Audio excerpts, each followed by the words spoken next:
Give it up, give it up. Grand Rising. Yes. I'm Reverend Rainbow, so grateful to serve this beloved community, and my pronouns are she, her.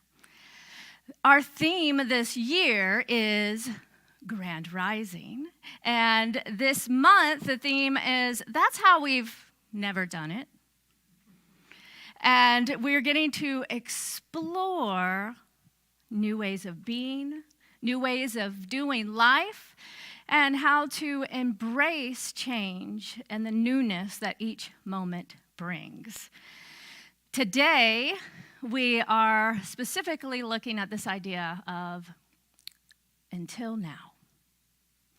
This simple phrase is something that we can use in moments to flip us from living in the past and those moments when we say, well, that's how we've always done it. Or when we catch ourselves telling our same story over and over, this simple phrase, up until now, can kind of put a period on the past and add a ... for who we were to become.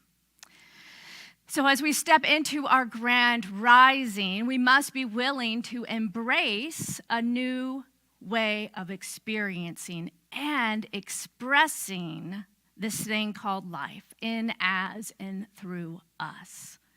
To look at what newness feels like. And this time of year, as Kim mentioned, it is spring.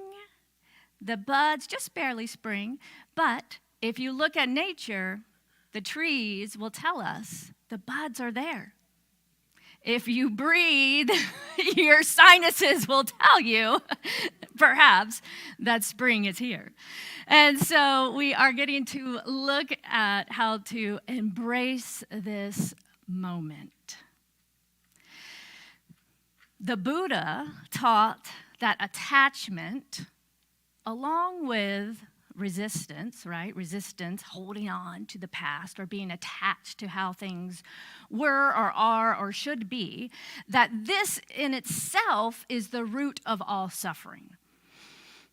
So our goal is to honor and acknowledge our past, learn from it without attachment or resistance, and especially resentment. So then we can choose, because what we know is that we are always at choice. So we can choose then who we desire to be from this moment forward. One of the phrases that you will hear often in CSL and in Science of Mind centers is this quote from Ernest Holmes. I'm going to read the whole thing. As we have proven that principle is not bound by precedent, we go into the realm which says, behold, I make all things new, not carrying with us the limited belief of the reason why it can't be. So principle is not bound by precedents. This is something that we say, it's a phrase, we throw it around here and there, but what does it really mean? Those are some kind of big words all in one sentence.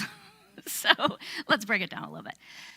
Principle, the thing itself, right? Principle is the law of life. It's the energy. It's the universal presence of life. It's kind of like the way things get to be, the way life gets to be the way it is, right? We live in a world governed by universal spiritual laws.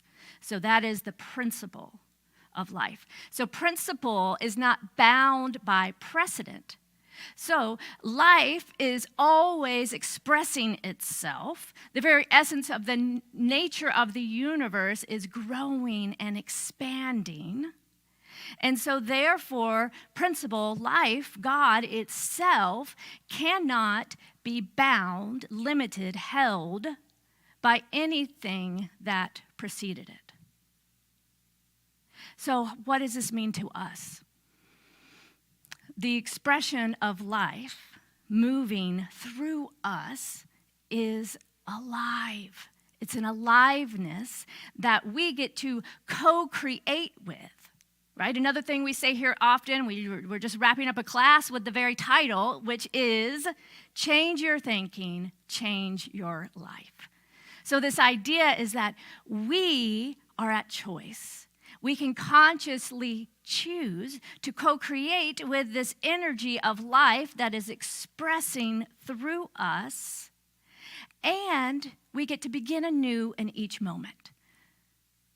So principle is not bound by precedence, and therefore our life is not bound by who we have been, for we get to know ourselves new in each moment.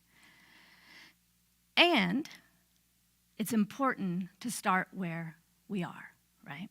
So to acknowledge the past. So it doesn't mean that we throw everything away, that we resent, regret, ignore our past. Instead, we can look at all that has occurred in our life and then choose to harvest the learning from each of those life experiences, challenges, opportunities, to then decide in this now moment, based on the honoring of where we've come from, what we know now, how we choose to be and do life. We are always planting those seeds. And as we get to consciously wake up, a grand rising each day, we get to consciously choose the seeds that we are planting in this law of mind that always says yes. And from there, we get to co-create our experience of life. And the thing is, we are divine humans. So we are holy, and we are perfectly imperfect. This experiment of life, of getting to know that we are fully divine and the allness and the possibility and potentiality of the universe, all that lives in the very essence of the stars and the wholeness of the universe lives within us. And we are human. So how do we embrace the allness of who we are, giving ourselves that love and that grace for our very human moments, and then remembering that there is something greater that lives within us that we can tap into to reveal something new. So as divine human beings, we have an aspect of ourselves that often we call our egos, yes? And yet we are much more than our ego. Our ego's job is to protect ourselves, right? The ego's job is that part of our awareness or our mind that sees the world very similarly to the amygdala in the brain, right? It wants to survive. And in order to survive, it kind of thrives on competition, on judgment, on staying safe and comfortable. So we get to acknowledge that there's a time and a place, perhaps for that. If we were on the show Survivor, that would come in very handy if the goal was to win that game. And as we begin to awaken to a new way of being in this world that is perhaps beyond just our individual desires, and one that includes opening and creating a world that works for all, there are times that it's important to start to identify and notice some of those patterns, habits, thoughts that are driven by the ego as opposed to those that are driven from our higher self. the divine within, our higher Holy Spirit self, God, life, rainbow with a capital R, whatever you call it. And then as we become aware from which we are perceiving life, from which we are thinking and moving and choosing our actions and our words, we can apply our spiritual awareness and our practices and our tools to be more conscious. So as I said, it's not about ignoring the past, but it's about lovingly embracing what has occurred and knowing that it doesn't have to always be like that. Until now, right? This experience is temporary. We've talked about a few weeks ago embracing the pain, leaning into the discomfort in order for something new to be revealed. But if we just ignore it, we're kind of moving along this surface and acting like everything's okay, but eventually those seeds will emerge. Whew. So let's embrace what has occurred with a new perspective and understanding that everything that has occurred until now, it is what it is. And now I can choose again. Philosopher George Santayana said, "Those who cannot remember the past are condemned to repeat it." We don't have to remain prisoners to our past. We get to wake up and pay attention to what's going on in our lives, as well as in the collective, in our world, in our society, so that we can choose a better tomorrow. Humans have always been in conflict. Societies, cultures, countries have always been at war. And we can say, up until now. It's time for that old consciousness of take and grab and power over to be dissolved. It doesn't work. It doesn't serve us anymore. As more and more of us begin to awaken to the understanding that we are all one, we cannot ignore the atrocities of the world any longer. So we have to pay attention and look at the past enough so that we do not repeat it, because unfortunately, when I watch the news, I'm seeing a lot of that. I'm seeing a lot of things that show me that we haven't paid good enough attention and taught our children the atrocities of colonization, of war, right? Or else, why are we creating it? Why are we living it again? Obviously, more of us need to pay attention and wake up and choose a new idea, a new thought, a new understanding, and bring it fully into our reality. So we have to begin to vision a new path forward. Not just to look at and judge what's happened in our lives in the past or what's happened in the world in the past and complain about it, but say, okay, enough is enough. And take a stand for who we are here to be and what we are becoming, and believe that it's possible. Believe that it's possible and vision a new way.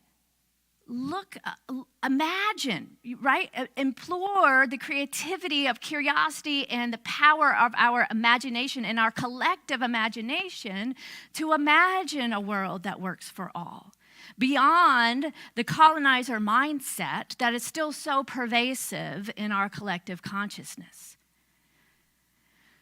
So where are you stuck living a past version of yourself? Think about times that you perhaps say to others or to yourselves, well, I've just always done it this way. Or I've always been forgetful. I'm always, whatever it is.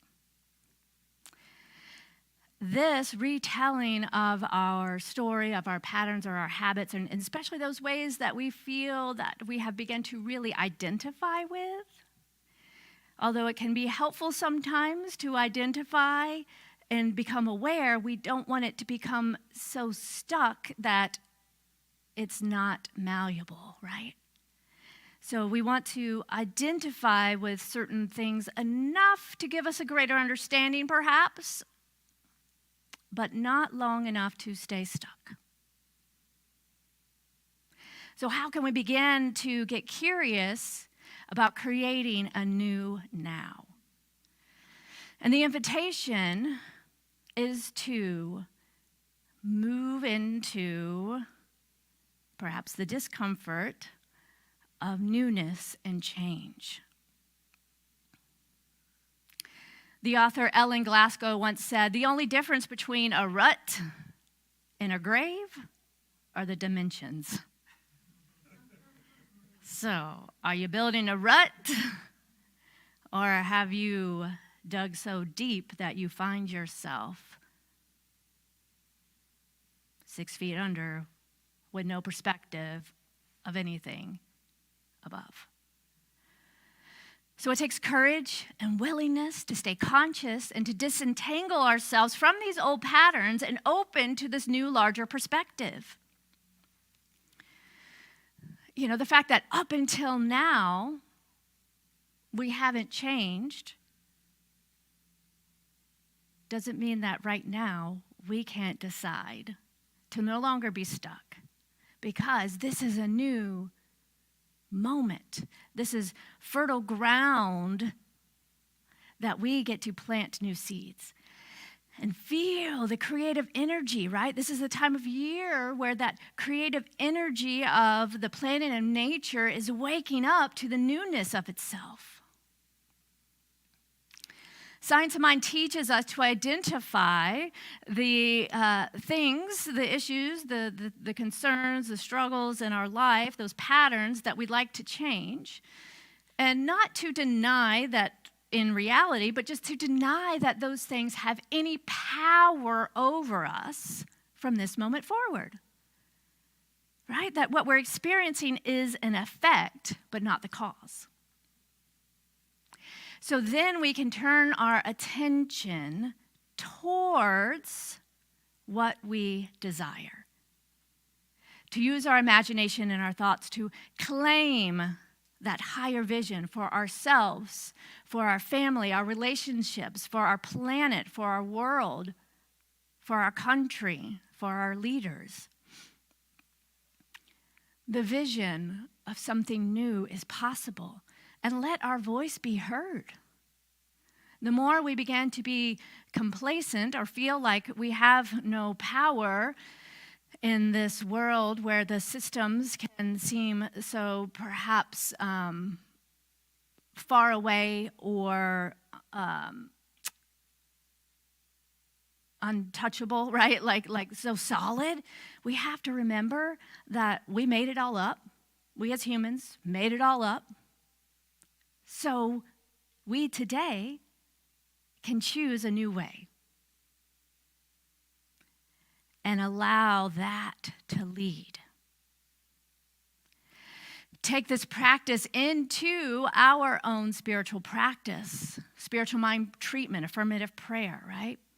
And not asking God, life, spirit for anything, but realize that everything is already given, and therefore then we can convince our own mind of the reality that we desire, and then be willing to see it, to hold it, to know it as true. So we get to stay curious, asking questions such as, can I imagine something different for myself? Or what if my relationship or partner showed up this way? What if I woke up this way, that way, right? Consider the possibility that we live in a world of infinite potential. What then? Some of the most impactful human inventions and discoveries have been born out of curiosity, right? Like we wouldn't have anything new if we all just thought that everything we have right now is good. So think about technology and how fast technology is progressing. And it's because there's people that are so interested in it, and we're studying it, and we invest in it, and our country and our world puts a lot of resources towards it because we value, in some way, technological advances, right? That shows what we're seeing in our world basically is an outpicturing of what we as a collective value and put a lot of energy and attention towards. So right now we see that we value technological advancement. And I know there's a lot of conversation now about AI and a lot of mistrust and some that are like, ooh, I don't even want to touch that, that's scary. And then other people that are like, well, it's happening, so you might as well get involved and see how we can keep up and use it for good as opposed to just ignoring it and pretending it's not happening and letting those who are interested in it create and choose how it's going to be used, right? So how can we get curious and notice and put our energy and attention into this spiritual awakening of creating a world that works for all? With as much energy and focus and attention and drive as perhaps we or others would towards developing a new technology or towards a new career or whatever, motivates us.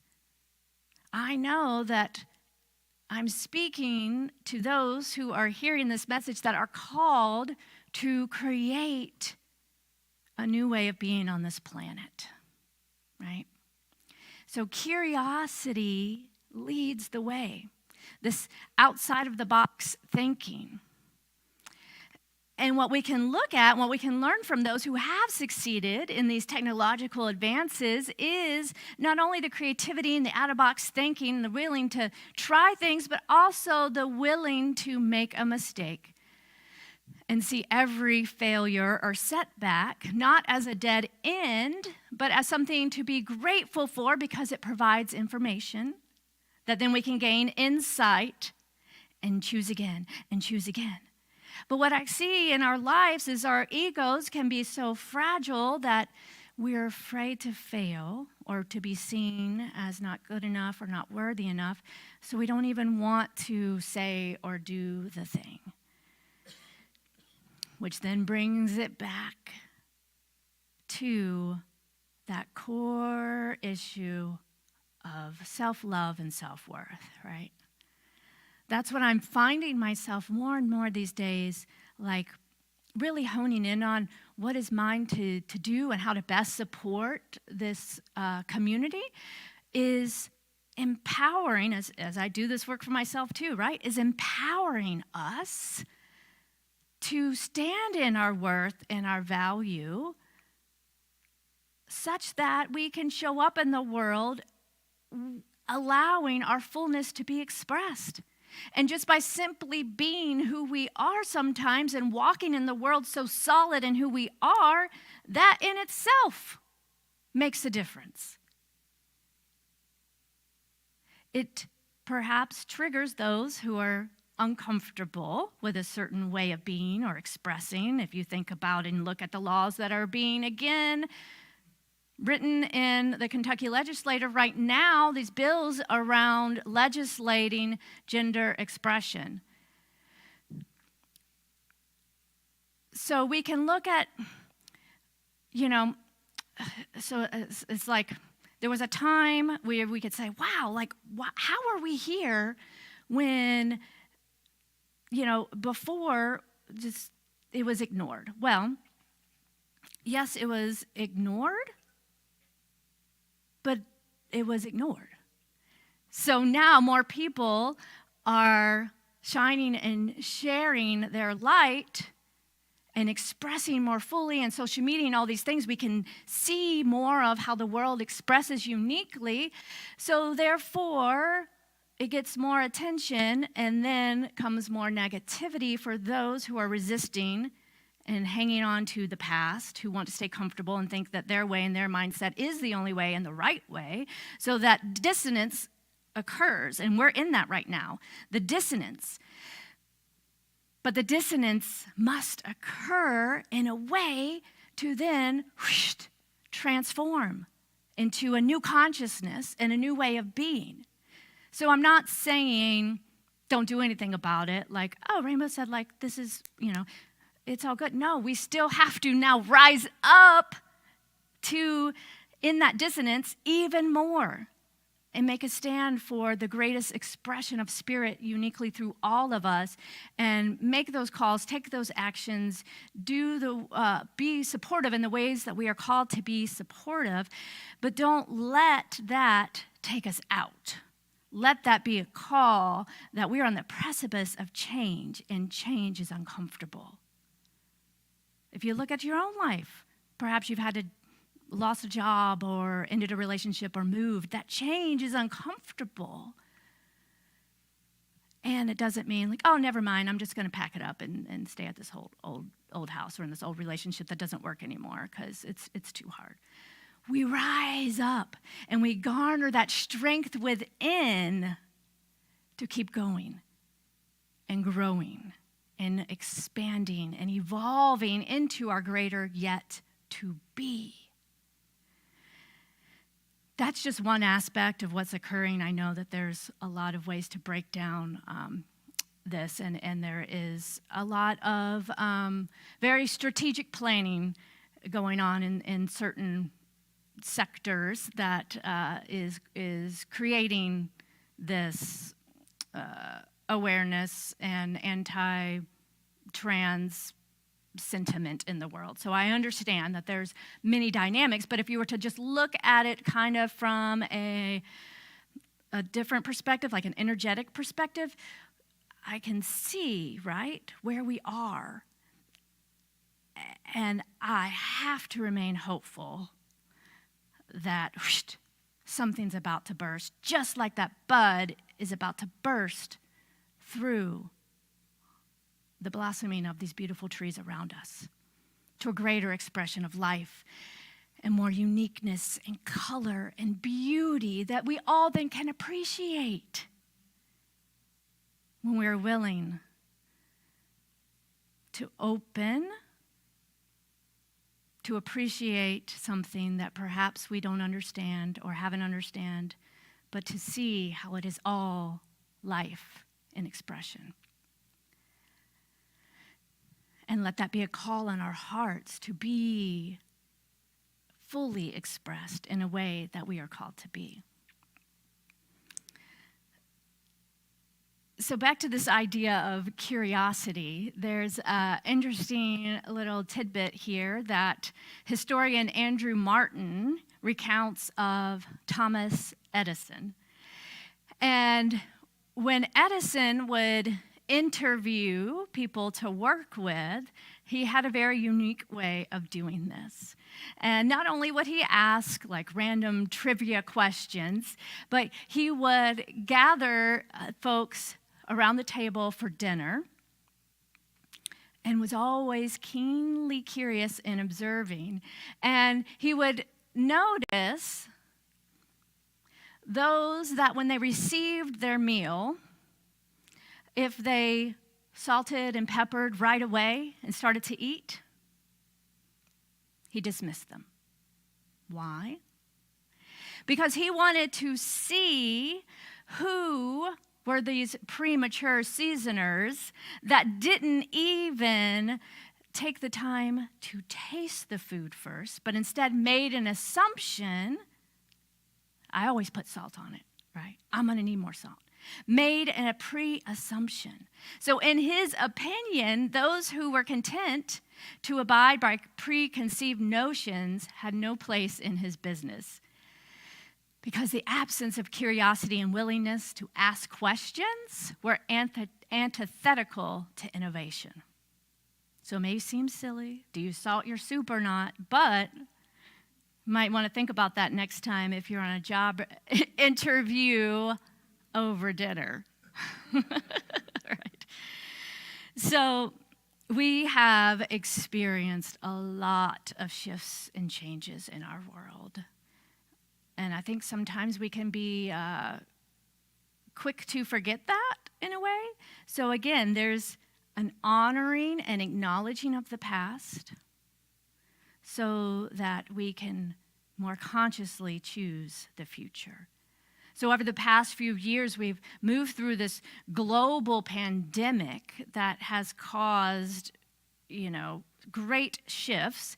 And there's been many opportunities, and some say perhaps missed opportunities, to garner the lessons of slowing down, of evaluating what we truly value, and how to then perhaps shift some of our actions to match our values of more rest and play and beauty and slowing down. And to look at, what the pandemic did, it calls that halt, and for those who are willing to really look at how we did life. There was no more default living. When things began to then open up again, we had to consciously choose where we were going to show up and how and when. And so this way of being, it's embracing that grand rising in every moment. How can we consciously choose how we want to show up today? And to remember to allow ourselves grace and each other grace, because change is hard.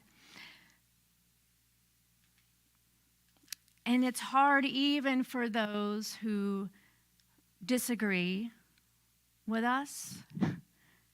It's hard to change your belief when things have been so ingrained, right? So how can we give ourselves and each other the grace to appreciate that, yes, I understand this may be hard to consider, and still invite curiosity and a challenge or an invitation to perhaps see something in a new way.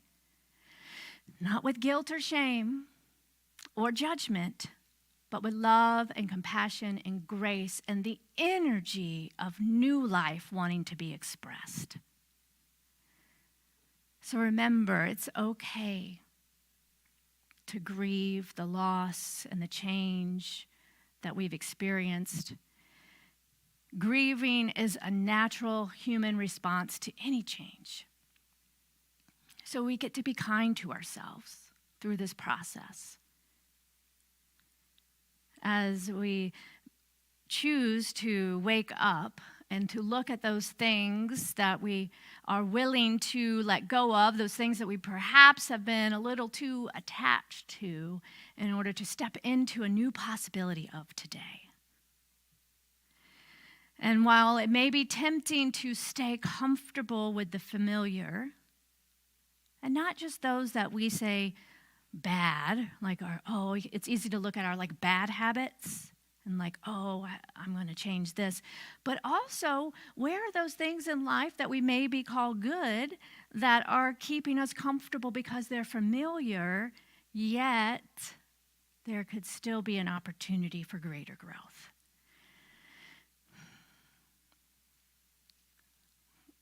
The invitation this week is to pay attention, to get curious. And when you find yourself saying, well, we've always done it this way. Well, that's just who I am. Or I always do this. Or we find ourselves noticing our self-talk or these old habits or behaviors. Lovingly, we can remind ourselves, until now. And we can plant a new seed, starting right now, honoring and blessing those past patterns as we gently untangle ourselves from any attachment to them. So I'm going to leave you with a couple of thoughts for reflection this week. What old story have you caught yourself retelling to yourself or others? Does it support or diminish your perceived self-worth? And how does it affect how you show up in the world? And what habits or activities in your life, personal, professional, social, have required a shift into a new territory over these past few years, right? If you stop and take stock, many of you probably were not as keen on the Zoom as you are now, right? So what are some of these new skills that you have embraced over the past few years? Honoring that. And what old ways of doing things have you had to release in order to embrace a new skill? So we're going to get curious. We're not going to assume that soup is not salty to our liking, and we're going to taste it first and then choose by being awake and aware who we are to be right now, and knowing that the now creates the tomorrow. Trusting the truth of Spirit in, as, and through us as we step with courage and curiosity into this brand new now. Are you willing? All right. Well, it sounds like you're half willing, so we're going to pray it up. Come on up, Val. All right. You're going to be willing by the time we finish the spiritual mind treatment here. No, just kidding. All right. Let's take a breath.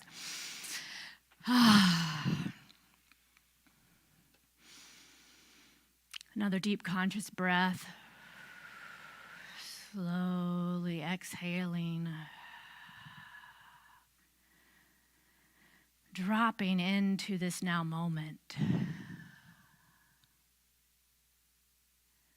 where we recognize the fertile ground, this field of pure potentiality, this energetic soup that we live in. And we recognize that this life is love. That the true essence of this energy, of this divine presence, is pure possibility, is wholeness, is peace, is freedom, is creativity. The divine nature of life is pure abundance. And taking this moment to generate this energetic feeling tone of the truth of life, I recognize that there is only one. That this divine life that is whole, this divine life spirit is love, peace, creativity. And knowing that there is one, I know therefore that I am a divine expression of wholeness. Infinite possibility lives within me now. And I choose to recognize that I am one. I am one with all, and therefore I am love. I am creative. I am a whole, perfect, and complete. Peace resides within the very essence of my being. And as I know this to be true for myself, I speak this word in the first person, knowing that we are one. And therefore, this must be true for all. So I know that right where I am, God is, love is, peace is. And that I can choose this day to remain awake and aware, conscious of those seeds that I am planting into this fertile soil of my mind, which is the one mind. So I choose this day to plant seeds of love, of hope, of wholeness, of peace, of possibility, of joy, of freedom. And I listen always for what is mine to do.